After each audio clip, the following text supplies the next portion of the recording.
بسم الله الرحمن الرحيم الحمد لله رب العالمين والصلاة والسلام على أشرف الأنبياء والمرسلين سيدنا ونبينا ومولانا محمد صلى الله عليه وسلم وعلى آله وصحبه أجمعين وبعد. Beloved brothers and sisters in Islam, Assalamu alaikum wa rahmatullahi ta'ala barakatuh.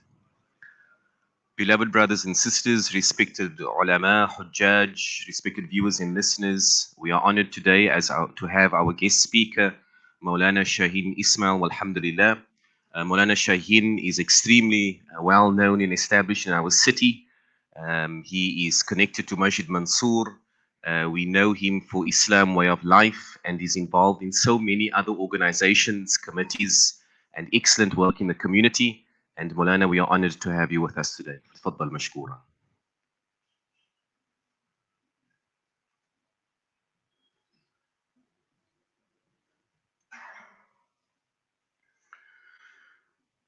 السلام عليكم ورحمة الله وبركاته.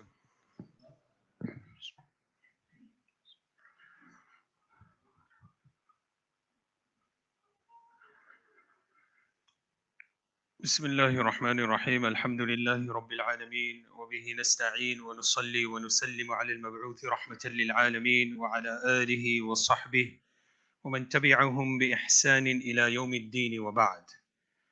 All praise is due to Allah subhanahu wa ta'ala, and may His choicest blessings be upon Nabi Muhammad sallallahu alayhi wasallam. We've entered a very sacred period, and this is the month of Muharram, as it is mentioned in some verses of the Quran, in the ahadith of Nabi sallallahu alayhi wasallam, as something which is very sacred, something which is blessed. The general understanding we get from this is that when something is sacred, something is blessed, whatever good we do in these months, we can expect it to be multiplied in reward. We can expect to gain proximity and closeness to Allah subhanahu wa ta'ala when we carry out the obedience of Allah subhanahu wa ta'ala in these months. And within the month, Allah subhanahu wa ta'ala creates certain days in which we can gain much more reward. And we know by next week, Friday night should be the night of Ashura, the Saturday being the day of Ashura. And there are many virtues that are mentioned with regards to that, which inshallah our Shaykh, our Imam will educate us about as the time gets closer. What I would like to speak about is the fact that in general, we are all going through different sorts of challenges in life. And within that challenge, it is in those moments we can either break it or make it. It is in those moments a person, for example, is going through some difficulty. There may be loss of wealth, there may be loss of health, there may be loss of family members, there may be something or the other that we are being challenged with. And it is in those moments that it matters the most how we respond to things. The one thing I want to discuss today is have faith in the plan of Allah subhanahu wa ta'ala. And the second is living with some sort of purpose. What is it that we are designed to do when we are within that challenge? Because it matters the most when somebody is under pressure. When you're under pressure, then you find the mind starts to play tricks with you. The emotions start, to react in a certain way. We find our ego also comes to the fore because everybody needs to say something or do something. We need to express ourselves in different ways. And this is what matters the most. It is in those moments what we do, how we react to things, how we relate to the situation. Are we going closer to Allah or further from Allah subhanahu wa ta'ala? That matters the most. And this is the resolve that we should have in this new year. It is a new year for Muslims. It is Islamic New Year for Muslims. The resolve should be, how is it that I can attain maximum benefit from this year in a way that will bring me closer to my Allah, in a way that will make me relate to things in the temperament that He wants me to achieve in my life. Not with our own emotions, right? Not with our own ego, our own desires, no. In the temperament of the Quran and the Sunnah of Nabi Pak sallallahu alaihi wasallam. This is the idea. Through everything that we see, there are concepts that Allah subhanahu wa ta'ala presents to us. When we look at the verses of the Quran, when we look at the ahadith of Nabi sallallahu alaihi wasallam, there are concepts that needs to be comprehended by man. There's no cherry picking. There's no a selective way. Today I feel like this, tomorrow I feel differently, I'll do things, the way I feel. No. It's a comprehensive approach that moves us in a certain direction, that allows us to connect with Allah subhanahu wa ta'ala, that takes us to the akhirah. And I would like to just mention this here, because I've been coming here over the years, and we know so well that it's just the constant effort that allows you that end result, the best end result. And we saw it from the previous Imam of this masjid, subhanallah. May Allah subhanahu wa ta'ala grant him Jannatul Firdaus. This is a great honor. My brothers, this is a great honor. With our puny minds, we cannot understand the great honor that Allah subhanahu wa ta'ala grants a person. And it's so simple. It's just the effort, the constant effort towards this, towards the obedience of Allah subhanahu wa ta'ala. No matter how difficult it may seem to us, no matter sometimes the challenge seems beyond us, it's just that constant effort. It's a comprehensive approach, and you will gain it, inshallah. May Allah subhanahu wa ta'ala make us from among the maqbooleen, those who are accepted, and grant us such a debt. Ameen. In any case, in saying this, I would like to, take lesson from the story of Musa alayhi salatu wasalam, from the life of Musa alayhi salatu wasalam. When the Quran mentions something, an incident, a story, relating a story, an incident, then you can depict it in the moment of what actually happened, right? So if you look at the accusation, for example, that was made against Yusuf alayhi salatu wasalam, understand it in the moment. Somebody is accusing him of adultery with the minister's wife, and now he has to be paraded through the streets, and people are throwing and hurling all sorts of abuse. Can you just imagine, put yourself in the moment, can you just imagine what is he going through? What is his mindset like? And emotionally, what is happening to him inside? To the extent that he's imprisoned for something that he's falsely accused about. And everyone is like, oh, he must have been guilty. He must have been guilty, that's why. Can you just imagine in the moment what he's going through? But yet there was a bigger plan that Allah subhanahu wa ta'ala had. And this is the trust and the faith that we need to have in the plan of Allah subhanahu wa ta'ala. There was a bigger plan that Allah subhanahu wa ta'ala had, which nobody saw, nobody knew, nobody even had the slightest inclination that this is what His plan for Yusuf alayhi salatu wasalam, until it manifests itself later on in his life. Today you and I, when we speak about, let's speak about the story of Yusuf. The Quran even explains it. This is the most beautiful story that you'll ever hear. So the lessons have to be taken in the moment, not the emotions. You won't find Yusuf alayhi salatu wasalam, going around and saying, look, you know what, I need to defend myself like this, I need to fight, I need to retaliate, I need to, do something. Nothing. He just goes with the flow because he has full yaqeen and full conviction. There is a bigger plan that is coming. I need to have sabr. In the story of Musa alayhi salatu wasalam, very, very similar. This is a time when Musa alayhi salatu wasalam has now conquered Fir'aun and the entire army. You can imagine the grandeur, right? He has his grandeur. He has this footing in his community to a degree where people now respect him as a leader. It was only under the leadership of Musa that we conquered this. It is only under the leadership of Musa that there is justice. It's only under the leadership. He's got such such respect among his people. Somebody stands up in the gathering and they say, "Oh Musa, tell me, who is the most knowledgeable person today?" So in accordance to the dictates of the question, he answered accordingly. He's getting wahi, revelation from the side of Allah subhanahu wa ta'ala. There should be no other person more knowledgeable than Musa alayhi salatu wasalam, but he says, Ana, I am actually the most knowledgeable here in front of you because I'm providing the guidance. So he's at the height of this grandeur. Allah subhanahu wa ta'ala did not like the fact that he attributed this to himself. So he takes him on a journey to meet Khidr alayhi salatu wasalam. Now I want you to watch and look how the mannerism of this plays out. A person could have become very swollen in this entire concept of, you know what, no. You're not the most knowledgeable person. There's somebody actually knows something that you don't know. You know, you don't know. So somebody, when you say something like that to them and they feel they're in the, the midst of their power, there could be a possibility that arrogance would expose themselves and say, what you talking about? You don't know what you're talking about. This wasn't Musa alayhi salatu wasalam. In fact, he takes his student and he teaches his student that I'm also a student. لا أبرح حتى أبلغ مجمع البحرين أو أمضي حقبا. Surah Al-Kahf, which we recite every Friday.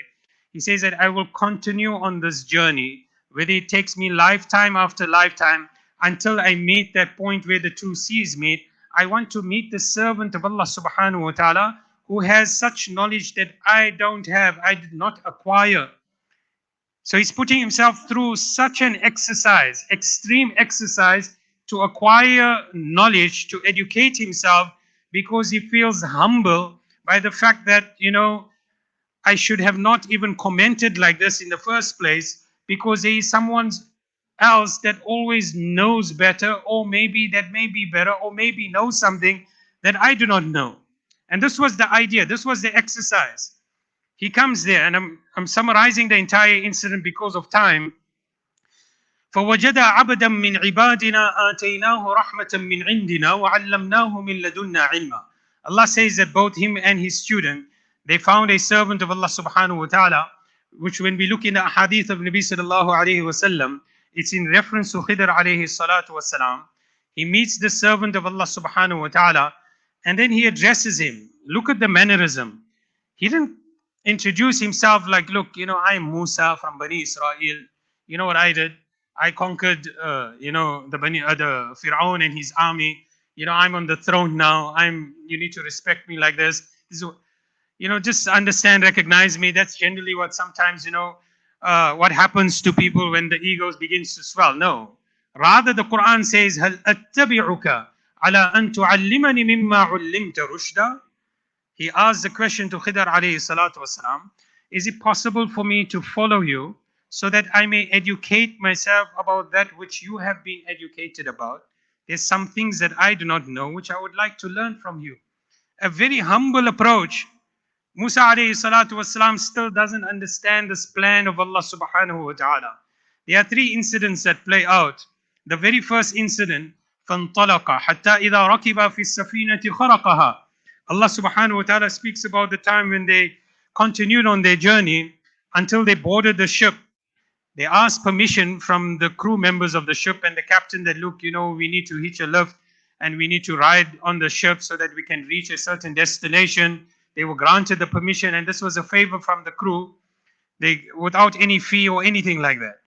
So as they are traveling, Khidr alayhi salatu wasalam now makes a hole in the boat. In other words, he creates some sort of defect, not to the degree where it drowns, but he creates the defect.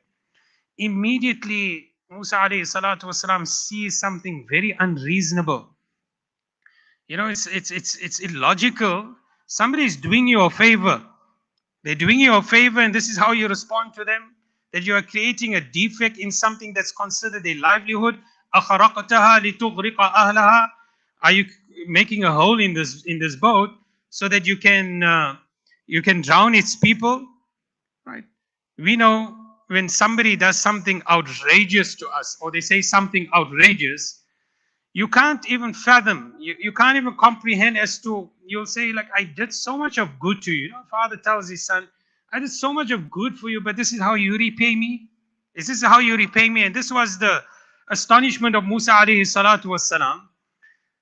So Khidr alayhi salatu wasalam told him, look, I told you before this, before we even started this journey, I told you, you won't have the patience to deal with me. And how I deal with my affairs, what I do, you won't have the patience for that. And this is the key thing, the key lesson. The patience within the test, within the lesson that is being taught. Musa alayhi salatu wasalam did not understand this plan of Allah. There is a key lesson in this. There is no sabr. لَن تَسْتَطِيعَ مَعِيَ صَبْرًا. You won't have the ability to have patience with what I'm presenting before you. Musa alayhi salatu wasalam says, okay, no, look, I forgot. I won't ask you again. And, don't take me to account for this. Let's just continue. فَانْطَلَقَ حَتَّى إِذَا لَقِيَ غُلَامًا فَقَتَلَ قَالَ أَقَتَلْتَ نَفْسًا زَكِيَّةً بِغَيْرِ نَفْسٍ. Again, now they meet a youngster. And immediately Khidr alayhi salatu wasalam, on seeing this youngster, he kills the youngster. So Musa alayhi salam, again, something so unreasonable, it's illogical. Musa alayhi salatu wasalam immediately retorts, you kill this pure soul without any justification. How is it possible? لَقَدْ جِئْتَ شَيْئًا إِمْرًا. In fact, or لَقَدْ جِئْتَ شَيْئًا نُكْرًا. You've done such an evil thing. I mean, this is so detestable. So again, Khidr alayhi salatu wasalam reminds him, look, you know what? Again, I told you, you won't have patience. You won't want to understand and try to comprehend what is actually happening. You came to educate yourself, but you won't have patience to see what is happening. So again, Musa alayhi salatu wasalam, he says, okay, إِن سَأَلْتُكَ عَنْ شَيْءٍ بَعْدَهَا فَلَا تُصَاحِبْنِي. Right? If I ask you anything further, if I have any objections to anything further, then no problem, we'll part ways, right? You don't have to accompany me, I won't accompany you, we can just part ways. So he says, okay, fine, they go on. The third incident that Allah subhanahu wa ta'ala mentions, that now they enter a town. And it was a general norm in those days that people had to entertain a person, a guest that is entering the town. When you have a guest coming into your city or coming into your home, then the Sharia will encourage you that you need to entertain them, you need to be sociable about making them feel comfortable within the confines of your home or your city. But these people, they refused to do that. And in those days, it was an obligation. But they refused to entertain them. They refused to give them anything. So as they're walking through the town, Khidr alayhi salatu wasalam spots the wall. The wall was about to fall over. فَوَجَدَ جِدَارًا يُرِيدُ أَن يَنْقَضَّ. It was about to fall over. فَأَقَامَ. So immediately Khidr alayhi salatu wasalam goes about erecting this wall, and now he straightens the wall and he fortifies it. So Musa alayhi salatu wasalam looks at this and he's thinking to himself, these people were so unkind to us. They didn't even, make us feel hospitable in this town. And then he says to him, لو شئت لاتخذت عليه أجرا. If you so wish, you can ask them to pay you for this work. Because they were unkind. It's not like you do. Why are you doing them a favor when this is how they're treating you? So immediately, Khidr alayhi salatu wasalam says, well, look, هذا فراق بيني وبينك. You don't have any patience. So this is where we separate. This is where we part ways. But I just want to teach you the lesson. And this is so important, right? He says, you see that ship that we had boarded, the only reason why I made a hole in that ship was to create some sort of defect, because there was information that had come to me from the side of Allah subhanahu wa ta'ala that there is a pirate in the area, and they would have usurped and they would have pirated that ship, and they would have taken away the livelihood of these people. But had they seen a defect in that, they would have just excused themselves and they would have said, look, you know what, this is already broken. Why should we even utilize this? Let us find something different. So he says that, the long term of this was that Allah subhanahu wa ta'ala protected their livelihood. Now they just had to repair the boat or repair the ship, and they would have had their livelihood. Right? The second incident with the child that I had killed was because Allah subhanahu wa ta'ala had destined that child, when that child grows up, that child would have become a tyrant. As a result, he would have ruled his parents unjustly, and he would have created much misery to them. despite them being righteous. So Allah had decreed that this child should be killed in this manner on this particular time. So this was the decree of Allah which I was commanded to carry out to save his parents. The third incident was with regards to straightening the wall. The reason for that was that Allah subhanahu wa ta'ala had seen that there were orphans in the town whose parents had left behind some treasure for them. And because they were so young, it would have been such that if that wall had fallen over, then the people of the town would have taken their treasure, they would have usurped the rights of these orphans. As a result, it would have created distress and difficulty for the orphans. So Allah subhanahu wa ta'ala decided to preserve the dignity of this orphan so that when they reach an age, they will find the treasure on its prescribed time, and then also it will become easy for them to deal in this treasure. So this was the reasons why Allah subhanahu wa ta'ala had commanded me to do such things. So it was a long-term vision, which we know very well, no normal human being would have known the consequences of the actions, and we would have judged it just by its apparent form in itself, which only Khidr alayhi salatu wasalam was given the knowledge at that particular time about. So if you just reverse this a bit, and let's go through it in the moment. And I spoke about in the moment. The very first incident, if somebody had to do something good to you, or rather, if you do good to someone, and they repay you with an unkind attitude, or they repay you by maybe mishandling your property, what would be our response in the moment? Is it a response of sabr? Is it a response of perseverance, of patience? Do we trust in the plan and we have faith in the plan of Allah subhanahu wa ta'ala? Or is it that we allow our emotions to overrun us? You know, it's like this, like a poet says, أُعَلِّمُهُ الرِّمَايَةَ, I taught him archery, how to do archery. فَلَمَّا اسْتَدَّ سَاعِدُهُ رَمَانِي. But when he became, an expert in archery, he actually shot me. You're doing a favor to someone and they're repaying you with an unkind attitude, or they're not taking care of your property. In the moment, those people of the ship could say that, look, what are you doing? We gave you a lift, and this is what happened. Only to find out a bit later that, look, there was a pirate in the area. He saw it, he turned away, and now we just need to fix a little hole, and now we still have our livelihood. The same thing with the child, that youngster. In the moment, which parent in their right sense of mind, seeing that their child is being killed, will ever keep quiet about it? In the moment, there's a loss of life. In the moment, what comments wouldn't we start making? The sabr that we ought to be having, and having that faith in the plan of Allah subhanahu wa ta'ala at that particular time, comes to the fore. But what do we say? If those parents had to say, how is it that you kill my child? And what happens? Let the child live. And when the child now gets to an age of strength, where now they show the tyranny against the parents, we know what happens today. Allah forbid, but when the child is on drugs, when the child is, gone astray, gone off the path, we hear parents say things today, I wish this wasn't my son, or I wish this wasn't my daughter, I wish they weren't alive. There's so much of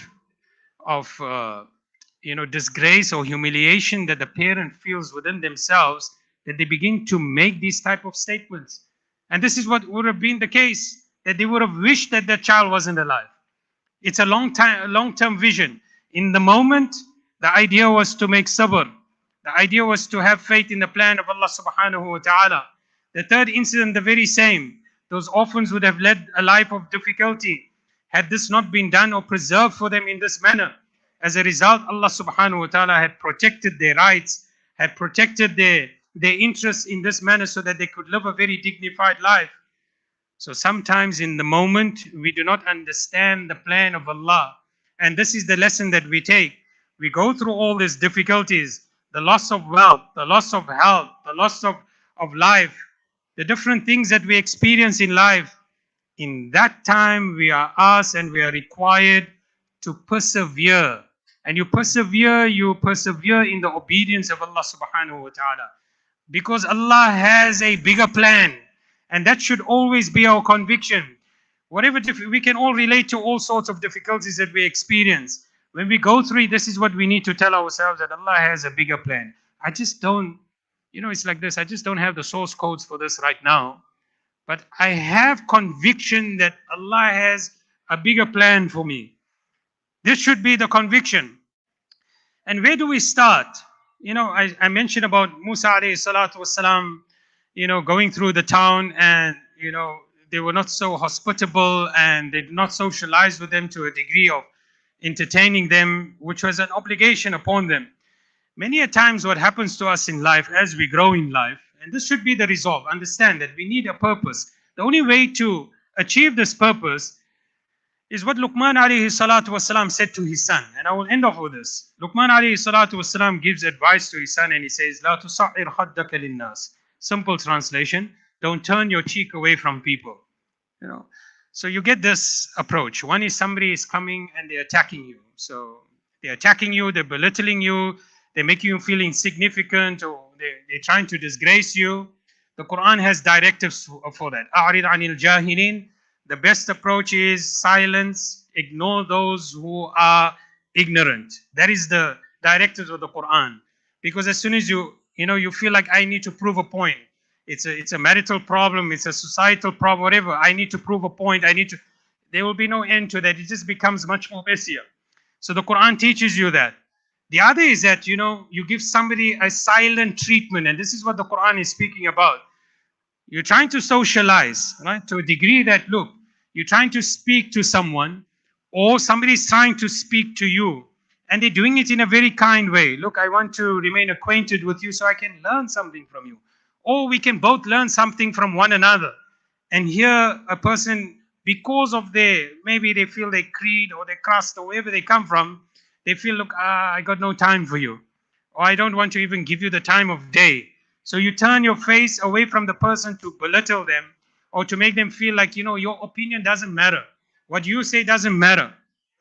لا تصعر خدك للناس. This is what the Quran is speaking about. It is in times like this when we don't know the recipe, we are left, to our own devices. What happens is Shaitan begins to attack us to a degree where a person now feels a sense of superiority, that I'm better than this person. The only reason why we treat people like this is because we feel that I'm better than this person. As soon as we feel that I am better than this person, then we will listen to no one. We will listen to nothing. As a result, we won't be able to educate ourselves. We will learn nothing. وَلَا تَمْشِ فِي الْأَرْضِ مَرَحًا. Look how Allah links this. And do not walk in the earth, loosely translated, with arrogance. But this is an extension of the arrogance. Marah in Arabic means something that, we do without control. Like you say, Ayn maruh. In other words, a person now, the tears flow from his eyes without any control. He gets emotional about it, right? So the tears just flow from the eyes. It's the same thing, marah. In other words, we become impulsive in what we do. Now somebody say, now we're ready to react. We're ready to just do anything. Because why? We've already got the superiority complex that, look, you know what, I'm better than everybody else, so I don't need to learn anything. As a result, what happens? We can't socialize. When we can't socialize, it's an extension of arrogance, and arrogance, we know, only leads to disaster. So a person who paves this path is paving a disastrous path for oneself. It can only result in destruction of oneself. And this is where it all begins. So remember, number one, always have faith in the plan of Allah subhanahu wa ta'ala. Whatever Allah subhanahu wa ta'ala has planned for us, understand there's a bigger picture as to why He puts you through those tests, so that you can take a lesson. When we go through something and we live in the moment, right? If we focus on the hurt, this person said something and they hurt me. This person said something and, it changed the whole course of my life. I can't go. If we focus on that, we will live in that bubble forever. But if we focus on the lesson, what I can learn from here, we will come out of those bubbles very, very quickly. And the second thing is live with that purpose. And that purpose starts with how we communicate with others. لا تحسبوه شرا لكم. Don't ever think that whatever we go through as Muslims in our lives, as challenges, whatever we go through, it is bad for us. No, بل هو خير لكم. In fact, it is good for us. May Allah subhanahu wa ta'ala grant us the understanding. وآخر دعوانا الحمد لله رب العالمين. والسلام عليكم ورحمة الله وبركاته.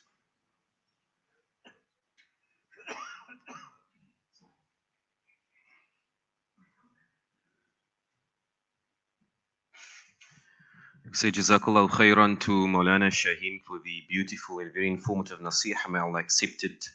And may Allah preserve him to serve this ummah for many years to come. Ameen.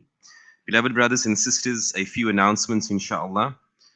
Firstly, next week, Saturday, the 29th of July, will be correspond to the 10th of Muharram or Yawm Ashura.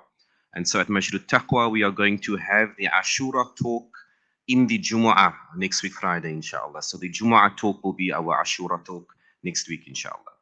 Secondly, the Masjid is hosting a Kids Muharram program on Saturday next week, the 29th of July.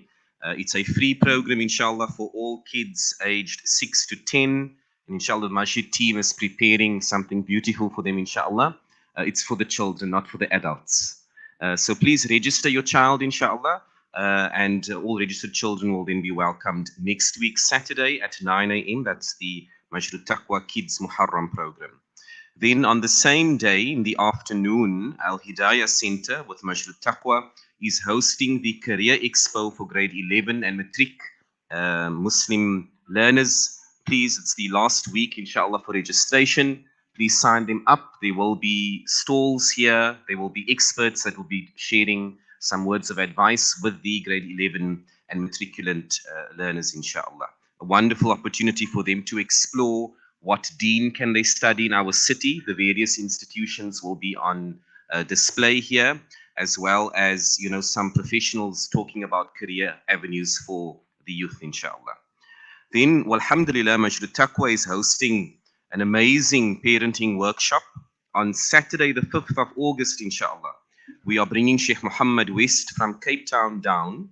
Sheikh Muhammad West is the Imam of Burhanul Islam Masjid, and he has been specializing in workshops and seminars addressing the influence of LGBTQ and feminism and transgenderism and so forth in the Muslim society.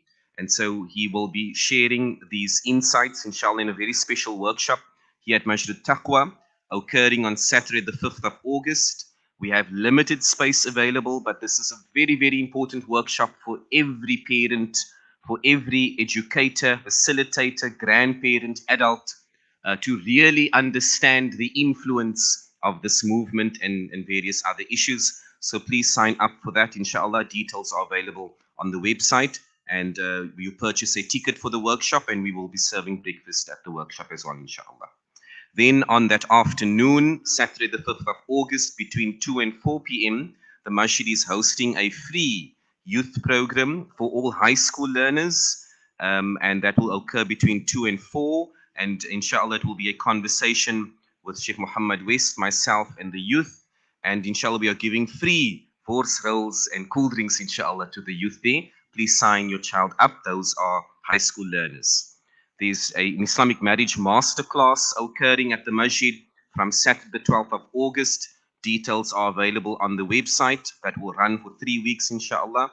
And then also we are starting our Umrah classes again from Wednesday the 16th of August. That will run for 6 weeks on Wednesday evenings between Maghrib and Isha.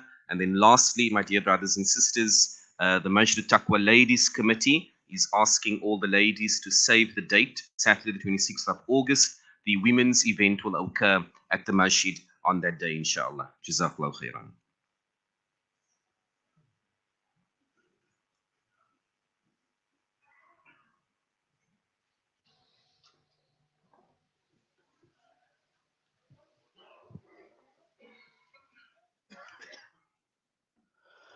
Allahu Akbar, Allahu Akbar, Allahu Akbar, Allahu Akbar. أشهد أن لا إله إلا الله.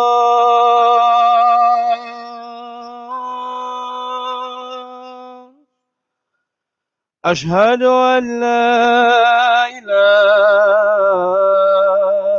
إلا الله. أشهد أن محمد رسول الله.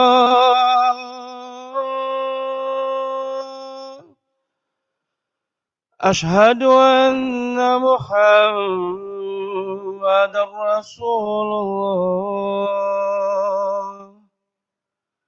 حي على الصلاة.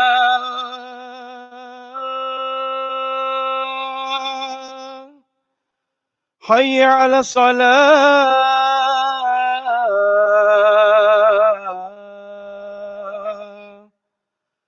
حي على الفلاح.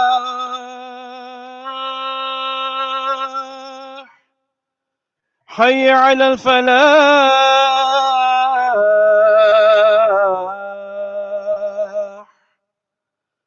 الله أكبر الله أكبر. لا إله إلا الله.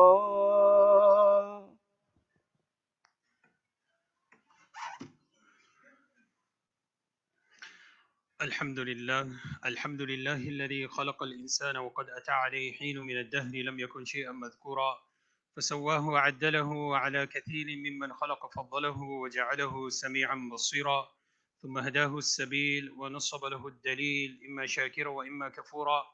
أما الكافرون فاعتد لهم سلاسل وأغلال وسعيرا، يعذبون بأصناف العذاب، ينادون ويلا ويدعون ثبورا. وأما الشاكرون فنعمهم وكرمهم ولقاهم نظرة وسرورا، إن هذا كان لكم جزاء وكان سعيكم مشكورا. فسبحان من بيده ملكوت كل شيء، لم يزل ولم يزال عليما قديرا. ونشهد أن لا إله إلا الله وحده لا شريك له، ونشهد أن سيدنا ونبينا ومولانا محمدا عبده ورسوله. أما بعد، فقد قال الله تبارك وتعالى في القرآن المجيد والفرقان الحميد: إن السمع والبصر والفؤاد كل أولئك كان عنه مسؤولا. بارك الله لنا ولكم في القرآن العظيم، ونفعنا وإياكم بالآيات والذكر الحكيم. أقول قولي هذا وأستغفر الله لي ولكم ولسائر المسلمين فاستغفروه، إنه هو الغفور الرحيم.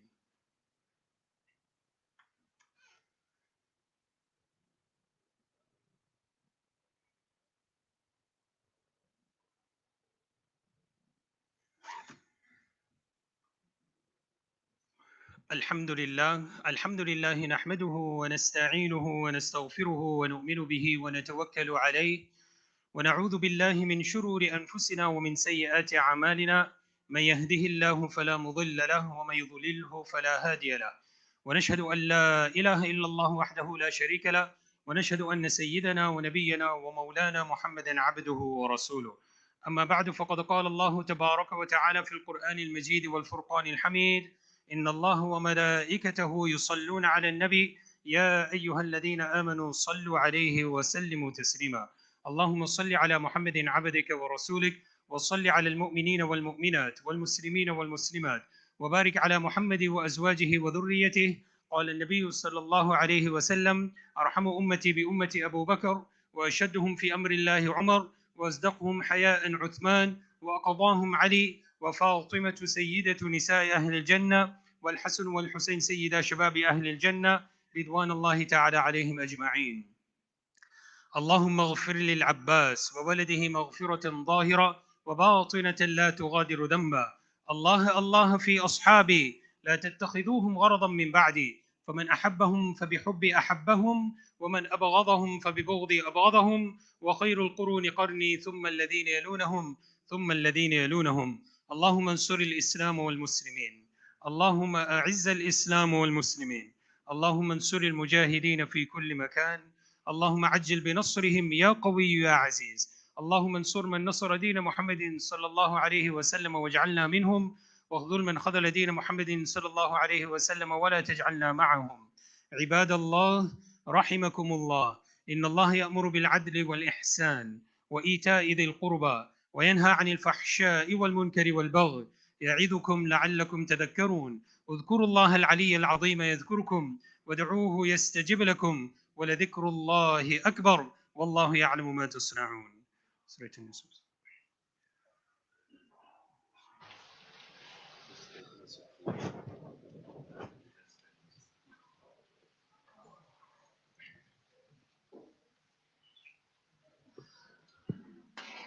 There's some space over here, inshallah. Those at the door, if you can can just move to the side, inshallah.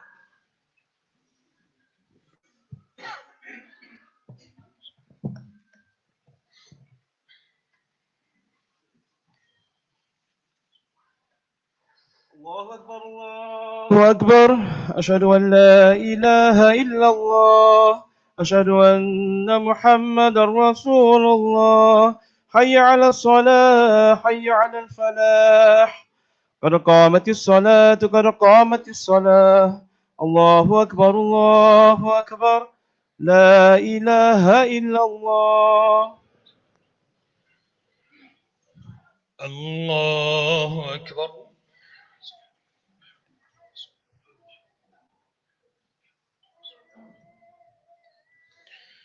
الحمد لله رب العالمين الرحمن الرحيم مالك يوم الدين إياك نعبد وإياك نستعين اهدنا الصراط المستقيم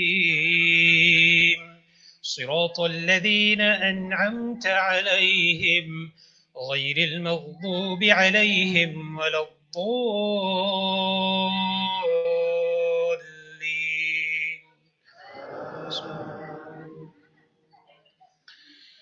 الله لا إله إلا هو الحي القيوم لا تأخذه سنة ولا نوم له ما في السماوات وما في الأرض من ذا الذي يشفع عنده إلا بإذنه يعلم ما بين أيديهم وما خلفهم ولا يحيطون بشيء من علمه إلا بما شاء وسع كرسيه السماوات والأرض ولا يؤوده حفظهما وهو العلي العظيم. الله أكبر.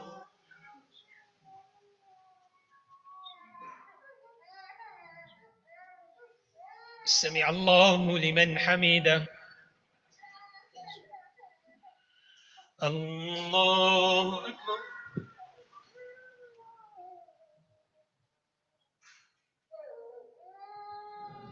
الله أكبر.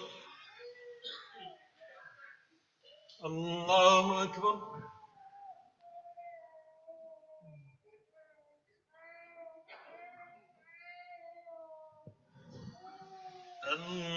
الله أكبر. الحمد لله رب العالمين الرحمن الرحيم مالك يوم الدين إياك نعبد وإياك نستعين اهدنا الصراط المستقيم صراط الذين أنعمت عليهم غير المغضوب عليهم ولا الضالين.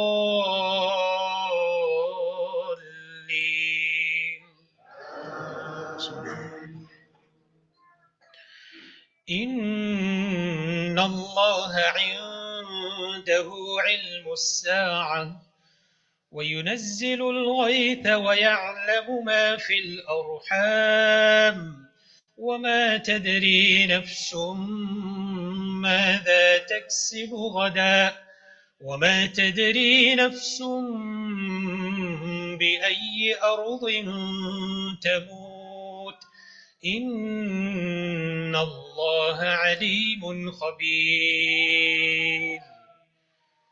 الله أكبر.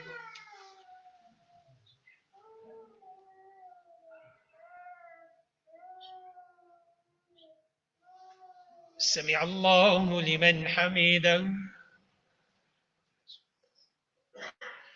الله أكبر.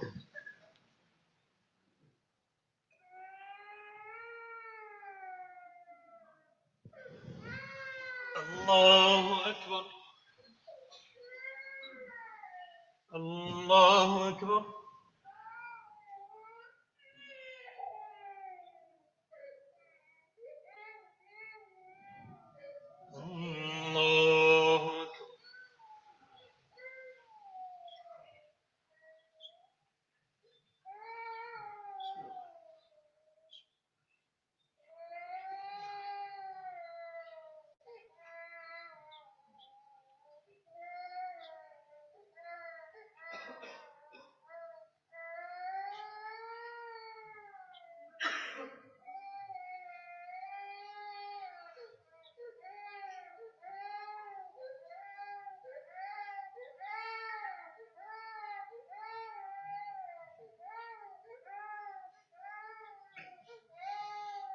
السلام عليكم ورحمة الله.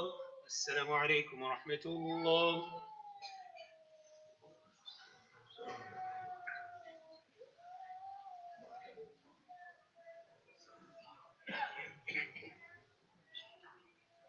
الحمد لله رب العالمين، والصلاة والسلام على أشرف الأنبياء والمرسلين وعلى آله وصحبه أجمعين. اللهم أنت السلام ومنك السلام، تبارك يا ذا الجلال والإكرام. اللهم لا مانع لما أعطيت ولا معطي لما منعت ولا راد لما قضيت ولا ينفع ذا الجد منك الجد. اللهم ثبتنا على الإيمان وأمتنا على الإيمان واحشرنا يوم القيامة مع المتقين مع الإيمان. اللهم إنا نسألك إخبات المخبتين وإخلاص الموقنين ومرافقة الأبرار واستحقاق حقائق الإيمان والغنيمة من كل بر والسلامة من كل إثم. اللهم لا تدع لنا ذنبا إلا غفرته، ولا هما إلا فرجته، ولا دينا إلا قضيته، ولا مريضا إلا شفيته، ولا حاجة من حوائج الدنيا إلا قضيتها ويسرتها يا أرحم الراحمين. اللهم ألف بين قلوبنا وأصلح ذات بيننا، واهدنا سبل السلام، ونجنا من الظلمات إلى النور، وجنبنا الفواحش ما ظهر منها وما بطن، وبارك لنا في أسماعنا وأبصارنا وقلوبنا وأزواجنا وذرياتنا، وتب علينا إنك أنت التواب الرحيم، واجعلنا شاكرين لنعمتك مثنين بها قابليها وأتمها علينا. اللهم أرنا الحق حقا وارزقنا اتباعه، وأرنا الباطل باطلا وارزقنا اجتنابه. اللهم بارك لنا في الموت وفيما بعد الموت. اللهم أجرنا من النار يا مجير يا الله. اللهم إنا نعوذ بك من غمرات الموت. اللهم إنا نعوذ بك من سكرات الموت. اللهم ربنا تقبل منا إنك أنت السميع العليم، وتب علينا إنك أنت التواب الرحيم.